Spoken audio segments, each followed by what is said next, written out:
ብላችሁ ደግሞ እብጥ ማስቀየም ጀመራችሁ። እቺን አንድ ፍሬ ልጅ ማስለቀስ ጀመራችሁ። የምር በጣም ነው የደበራችሁኝ። ምናልባት ከአንድ ወገን ብቻ ሰምቶ መናገር አይሆንብኝ እንጂ እቺ ልጅ የተናገረችውን ነገር አምኛታለሁ፣ ተቀብያታለሁ።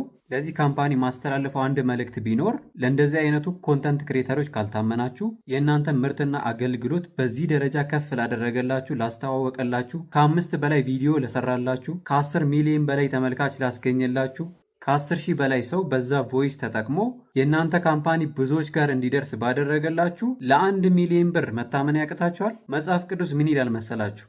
በጥቂቱ ታምናሃልና በትልቁ ሾመሃለሁ ይላል። እርግጠኛ ነኝ የእናንተ ግብና ዓላማ 1 ሚሊዮን ብር ማግኘት አይደለም፣ በቢሊዮን ደረጃ ገቢ የሚያስገኝ ካምፓኒ ነው ያላችሁ ብዬ አስባለሁ። እንዴት ለ1 ሚሊዮን ብላችሁ የእናንተን ካምፓኒ በዚህ ደረጃ ያስተዋወቀ ሰው ታስቀይማላችሁ? መስፈርቱን እኮ እቺ ልጅ ከሚገባው በላይ በጣም በብዙ እጥፍ ክራይቴሪያ አሟልታ አሸንፋለች። ይህንን ደግሞ እናንተ ማረጋግጣችኋል።